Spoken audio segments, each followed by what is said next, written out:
Baningi abayibuzayo ukuthi engabe laphelela phi icala lakhe loyana ke owayengumsakazi woKhozi FM. Ngizothi wayengumsakazi ngoba ke usamile lapha ke endlini zokusakaza ke kuKhozi FM.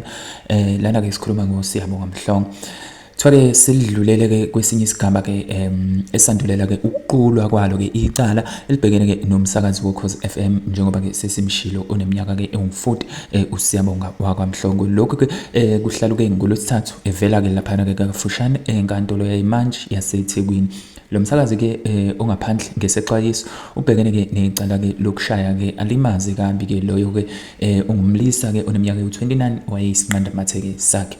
So lana ke bafethu kuthiwa ngaphambilini inkantolo ke iyaguqa ngenxa yokuthi ke kwakusaqoqwa ke bona ke ubufakazi ke bezitatimende ke eziseka ke ubufakazi ke bomangali nomangalelwa. Lapha ke omele ke umbuso ke kuleli cala umshushisi ke uHossein Shenazi lapha ke utshele ke imanje umnomzana ke Mhlonipheni Sibiya ukuthi ke leli cala ke ubona kukuhle ukuba ke lihlehle ngoba basadingida ke udaba ke lokuthi ke lidlulele ke esigabeni ke esisandulela ke ukuqulwa kwalo.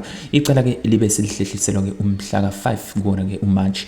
So lana ke bafethu uma siqhuba lona lolu daba kuthiwa ke uma sicaphuna lapha ke uzobuya lapha ke enkantolo ngenyanga ezayo sekuzohlelwa isigaba ke lungiselelwa ke ukuqulwa ke kwalo leli cala ke lapha ke amazwi lawa manje ke ikhuluma ke ibhekise kuyena ke uSiyabonga Mhlongo. Uma ke siqhubeka nalo lolu daba ngenza ke igama lakhe lapha liqale labizwa enkantolo ke engasabili kwaze kwaba ke amahlandla ke amabili kuze kwadingeka ukuba ke kudlulele ke phambili ke kubizwe ke abanye ke abebezovela khona lapha enkantolo. Inkantolo ke iphinde yalebiza ke igama lakhe ngaleso sikhathi ke ubesevela ke esingaphakathi. So kahle kahle kusho khona ukuthi ke ube ngakafiki mhlawumbe ke ubefike late. Lapha ke ungene ke enkantolo ke ephelezelwa ngabesilisa ababili ke ukubonakala sengathi ke bebezomeseka ingubo ezimnyama.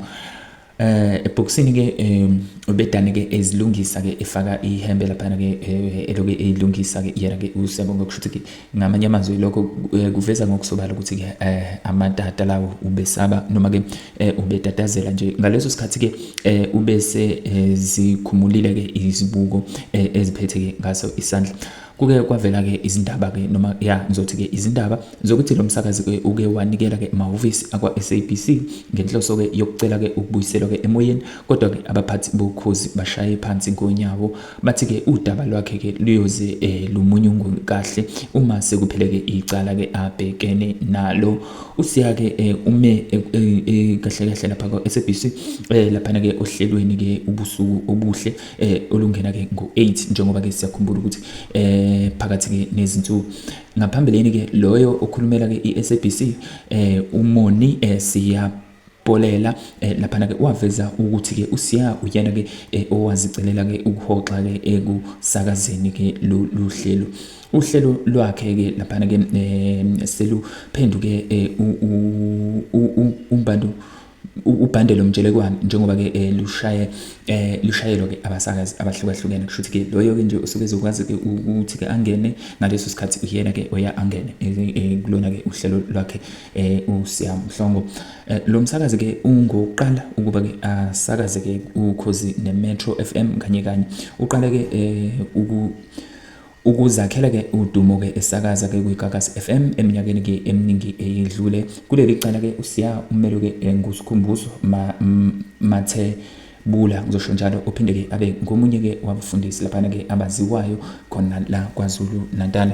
Siyalandelela kakhulu ke udaba lwakhe ke uSiya Mhlongo. You can also comment on the section down below ukuthi ke wena uzizwa kanjani ngalo lolu daba lakhe ke uSiya Mhlongo njengoba kuthiwa ke icala lakhe selizodlulela ke kwesinye ke isigaba sokuthi ke luthethwe lapha ke enkantolo kukhishwa lokho ke imanje ke yakhona lapha ke eThekwini.